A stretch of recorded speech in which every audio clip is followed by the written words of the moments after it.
Welcome to Global at Chat. This is the podcast where we share stories of learning without boundaries at Durham College. We are your hosts today. I'm Dandan. And I'm Janine Knight-Grofe, and today we're actually wrapping up our first season of this podcast. And you know, Dandan, we started this podcast because we wanted to share stories of internationalization, all of the many things taking place here at DC with our students, faculty, staff, international partners. And so, you know, we wanted to share that widely. And yes, in this final episode for this season, we would like to share stories of, you know, what the people in our International Education Office do. And we were just to learn more about how we get some of the internationalization work done in our everyday work. And so we have with us today our very special guests and our dear colleagues. We have Janine, we have Anna, and Mikhaila. So, welcome. Yeah, but before we hear from them, I wanted to talk just a little bit about the International Office itself, the International Education Office, or IE Office for short, and about international education generally. So the IE Office, we have about 6 teams or 6 areas of work. We all work, of course, like collaboratively. We support each other, but we do have our administrative team, education abroad, international student support and engagement, international recruitment, and international admissions. And if you work in the International Education Office, you need to say international many, many times. Yes. So it must be one of those words that just rolls off the tongue. And international education itself has been a part of DC for decades. So in the office, we take part in international development projects, and you know, we work with innovative partners from around the world. You heard about that in episode 6. We send students from DC abroad for internships and study opportunities, and we talked about that in episodes 2 and 4. We support international students from their arrival, orientation through to graduation and beyond, and we talked about that in episodes 1, 5, and 7. And we actually celebrate international education every week in November, along with colleagues from around the world for International Education Week, and you heard about that in episode 3. So I guess what I'm saying is go back and listen to the entire season of the podcast, because we talked about a lot of this internationalization stuff. But like you said, all of those great initiatives are that I mentioned, that, you know, we work with faculty, staff, and students on DC's internationalization. They are supported by a wonderful team. That's true, and there's just so much going on in our IE office, and we get to meet some of the wonderful team today. And why don't we start with Anna? Hello. What does your area do, Anna? Thank you, Dandan, and it's good to be back here talking to this audience again. So my role is Manager of International Projects. The projects and partnerships teams, which I am a part of with my colleague Jacqueline Towell, we look for opportunities to engage with international partners, so other colleges around the world, and bring together our expertise with their counterparts, essentially, to either enhance, develop, or create new academic offerings in their context. And we do that, again, focusing on the academic component, but we also like to share our best practices on what makes the college sector in Canada so successful. So how to engage with industry, how to provide services to students to ensure that from a holistic perspective, they're taken care of and they have success during their time at the institution. So it's wonderful to provide these opportunities for our staff, our faculty, and even students to engage on these projects, learn from one another, learn from other Canadian colleges, and obviously our partners in Africa and the Caribbean and Latin America, where we've had a privilege of working and work towards goals together, which benefits everybody who's involved. I remember when I joined DC in our International Education Office, and Anna, you were already with us. So how did you end up working in the IE office? That's my question. Great question. Very great question. So my background's actually in marketing and communications. I had it makes me feel old, but my first career was in communications for the City of Toronto, promoting the City of Toronto as a destination. And then I had children. I had children, and it made me focus on what I really want to do, where I wanted to work, how I wanted to spend my time. So I responded to a posting in the international office in marketing and communications, and actually Janine was part of that panel that interviewed me.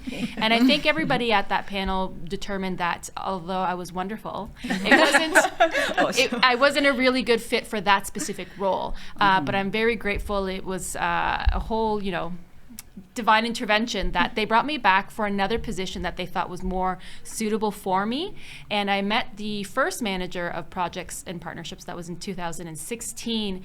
And I instantly fell in love with the work and the passion that this individual had for the work. And it was like a click moment. I'm like, I don't really know what this all entails, but sign me up. I want to be that passionate and that driven with these goals the way that manager was. So a little shout out to Katie Boone if she ever has a chance to hear this, who has now left us. But that's how I landed here, and it truly is now my second career. I pursued further education in international development and recently completed a master's program on global leadership. That's so amazing. It's been life-changing for me, and that's just part of the larger story of what these projects can do for individuals here and abroad. That's wonderful. Just Janine, your name was mentioned right there. So what does your area do? Where I'm the manager of Admission Services International. So we work with students right from when they're recruited by our lovely recruiters. And we work with the students to help pick what program they would think they want to study, what career goals they have. So we do work a lot with their agents and the students to make sure that they have the right fit of program at DC. And then we would, make sure we have all the documents, do the offers for them, the offer letters, applications, and everything. And then we make sure that they have everything they need to be able to apply for their study permit. So make sure the payments are in and their new provincial attestation letters are given out to them. And then we just guide them through the rest of their process until they come into Durham College. We also work with them once they've landed here, if they want to change programs or if they're finding that program isn't a good fit once they actually start studying. Or if they want to take a second program after they've finished like a 1-year certificate or graduate certificate. They all would like, some of them would like to take a longer program so they can stay in Canada with their post-grad work permit. So we work with the students on that. I remember you were among one of those awarded the dedicated service at Durham College at one of the employee town hall. Do you mind sharing how long have you been here? I've been with Durham now for 26 years. 26 years. Yes, yeah. Right from the beginning you landed in IE or no? Okay. I've been in international for 15 years now. So so that was when one of our colleagues had gone on a maternity leave. They had a position come up, and I had always found admissions really interesting and intriguing, and I did work with students in the academic upgrading department, and I worked with them on their career goals and making sure they had the prerequisites to get into whatever program they wanted to study at Durham. So I really found it really exciting and interesting to work with someone towards getting them into post-secondary to realize their passions and their educational dreams. So when the position came up, I thought, I'm applying for this. Yeah, so you found your way to the IE office and you know this is where you belong. Yes. Okay. Yeah. Wonderful. Yeah, I love working with the international students and with our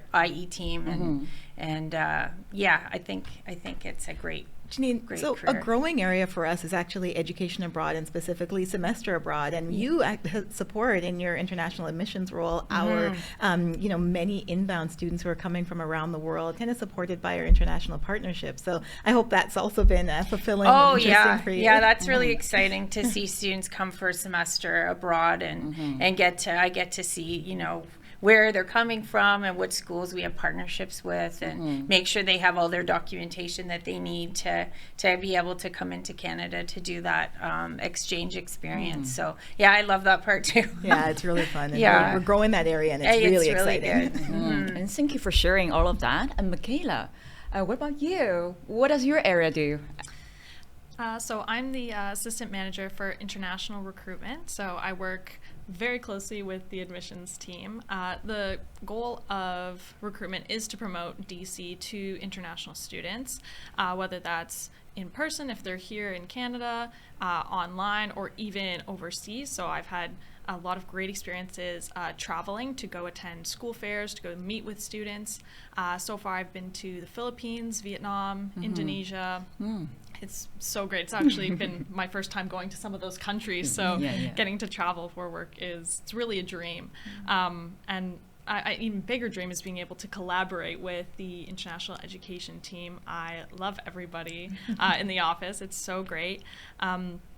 Part of the recruitment job that I kind of say as a little joke to everyone is I need to know a little bit of everything, but I really need everyone else in the team's expertise to really help these students out get to their final goal of studying at DC. So that level of collaboration that I'm able to do with everybody here, I'm pretty sure I've asked every single person in this room many questions to support our students, but it's really great. I really enjoy the job a lot. And you are like one of those newer addition to the IE team. So how did you end up working together with us?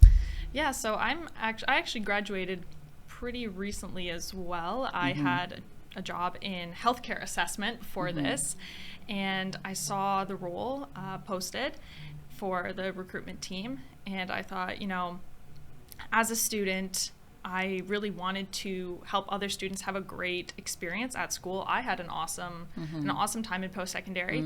I also took courses at 3 separate institutions to finish my degree.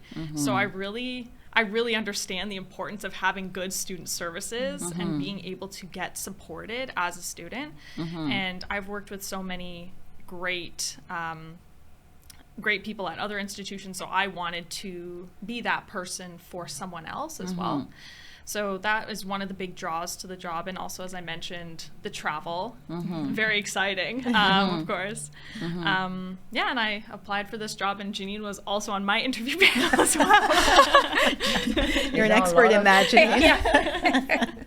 And I'm so happy that this is where I ended up, that this is the team that I get to work with every day. I think you kind of talked about why you do what you do and you're enjoying your work. That's great to hear. And Anna, can you share maybe your story, just one of the stories to help us understand why you do what you do? It's a very big question, but one that I'm always happy to answer. So I am an immigrant. My family came to Canada when I was very young. And my experience growing up as an immigrant was always being in the middle of understanding Canadian culture and my parents doing an excellent job maintaining Chilean culture in our home, and kind of acting as a bridge when there's a lack of understanding, a lack of insight into either cultures. I really took pride in being able to say, mom and dad, or mama y papa, this is what they really mean, or this is why it's this way here in Canada. And likewise to my Canadian friends and new family members, is being able to kind of interpret sentiment, culture, ways of being. So that, again, is kind of like a core value, being able to bridge different cultures, different ways of thinking and being. And I think that's what led me to communication. So it certainly is a lot about communicating and listening with your ears, but also listening for maybe what's not spoken, and being able to say, okay, I see what they're saying. I think this is what they truly mean.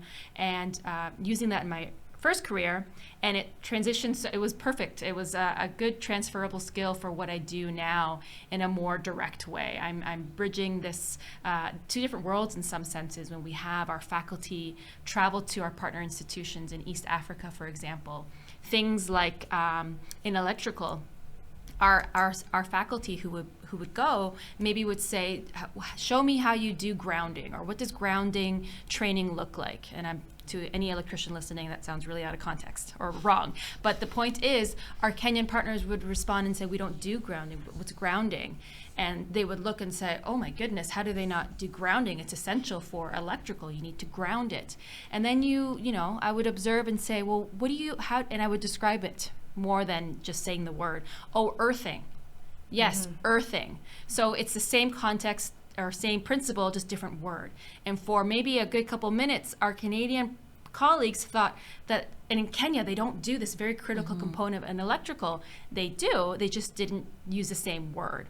So that, to me, in a nutshell, is what I'm doing, is bringing different perspectives, languages, culture together, kind of liaising and ensuring that there is an understanding. And that truly stems from my experience as an immigrant here in Canada and doing that in a home, familiar way. And now I get to do that professionally, which is very rewarding. That's really special. And thank you, Janine. Thank you, Anna and Mikhaila, for sharing your experience and sharing why you feel motivated to go to work every day. So, thank you for coming here today. And in a moment, we will get to meet 2 other colleagues from the International Education Office.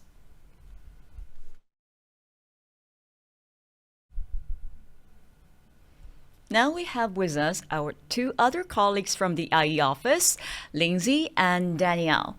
So Lindsay, what does your area do? I am the administrative coordinator for the International Education Office, and as part of my role, I support all the administrative functions for the office and ensure that the rest of the team has the resources they need to support our students and complete their daily work. And how did you end up working in the IE family? I actually when I started working at Durham College, I was in a different department. And during COVID, there was a lot of restructuring, and I ended up being relocated to the International Education Office. And within a very short time being in the office, I realized that I landed exactly where I was meant to be. The goals and the objectives of the department really aligned with my personal values and my passion for advocating for diversity and inclusion. Because we work so closely with everyone on the IE team, and the way I see, Lindsay, your work is it's so important because you try to keep everybody on the team on track with their work delivery, and that's so important. So do you want to share maybe one story of yours to kind of tell us why you enjoy what you are doing? Sure. So when I was really young, I grew up in a larger city. And after my parents' divorce, we relocated to a smaller town. And one of the things I noticed making that move from the larger city to the smaller town was that there wasn't as much diversity. And it really, it was a significant moment for me because I realized how differently these individuals from different cultures were being treated.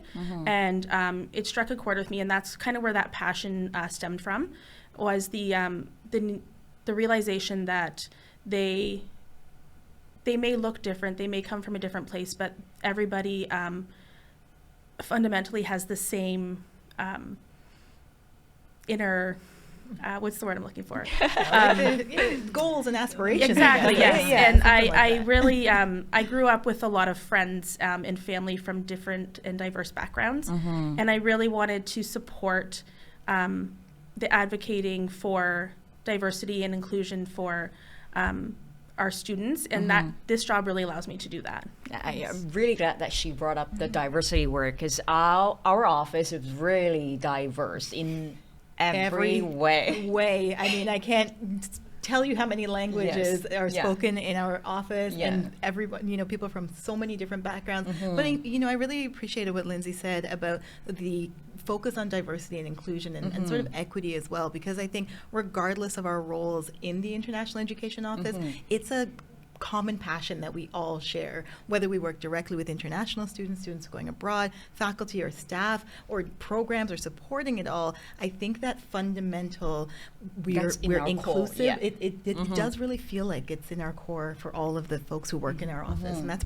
think that's pretty special, and I'm really proud of that for our team. And Danielle, what about you? What does your area do? So I am currently on a secondment to the International Education Office as a global learning facilitator. So that means that I am in that role to support faculty and to support the college in doing things like internationalizing our curriculum and ensuring that we have safe and inclusive spaces that are where people are very interculturally aware, that I can support faculty to help our students become global citizens, whether that's through education abroad or doing things in the classroom. So I'm there as a support. And when I'm not on a secondment, I teach in the journalism mass media program. But right now, to all the things Janine just said, I love being in the International Education Office because of that rich culture that exists within there. But then you have been with the IE office like for almost a year? This academic year, yes. This academic year, so wonderful. But I was on a partial secondment before, so I have actually been with a global learning facilitator, but in a part-time role for the previous 2 years. So I've got to spend some good time with your group. Not to mention running international projects for years before that too. Yeah. I feel like I'm just an appendage too.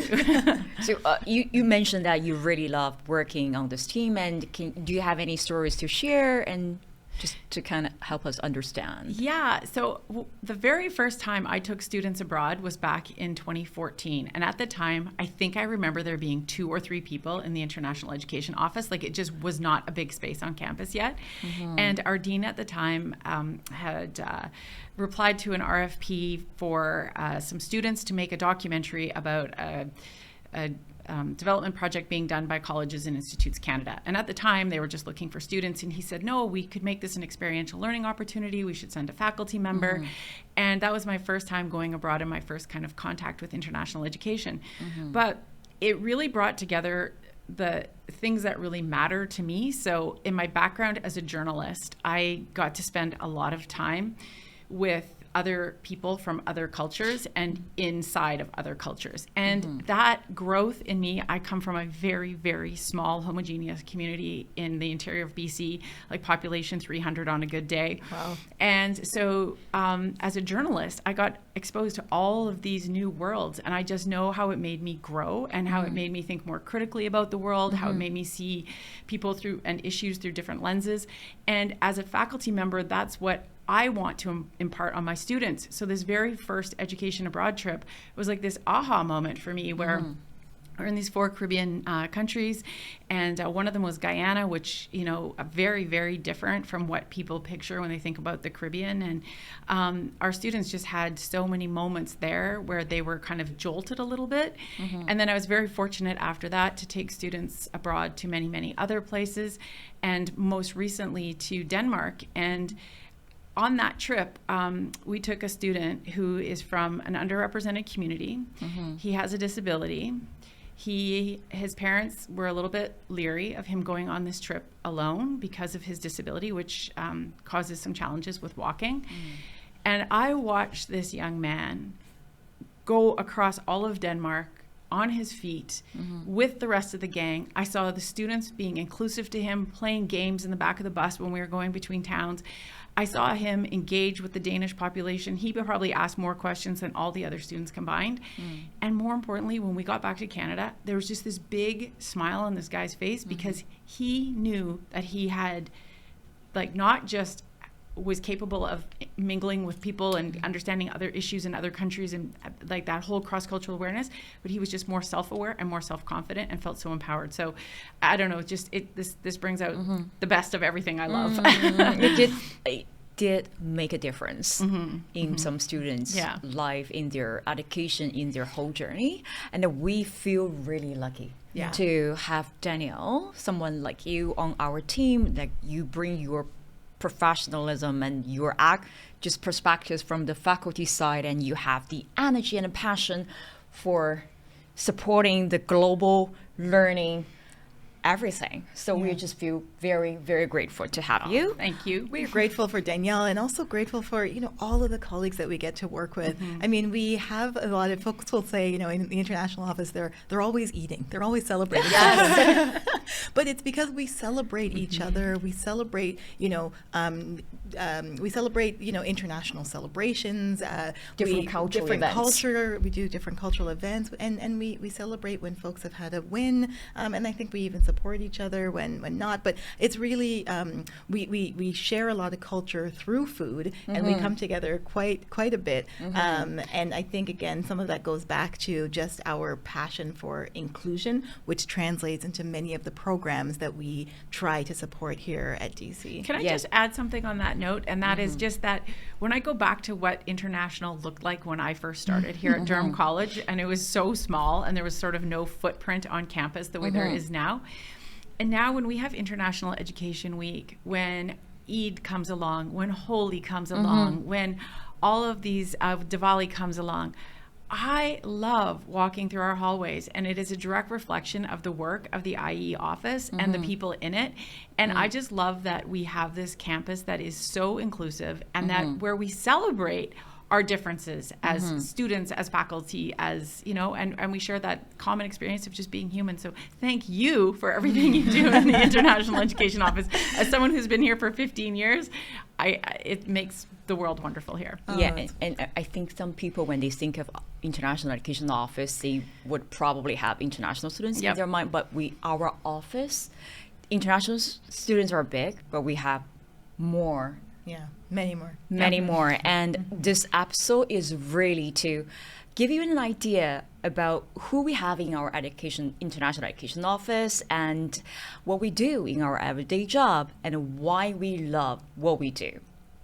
So don't forget to follow us on Instagram and Facebook at Durham College International, and also we are on Instagram at DC Education Abroad. You can also follow us on LinkedIn at Durham College Global Engagement and Partnerships. So that's all for this episode, and that's actually all for this first season of Global Ed Chat.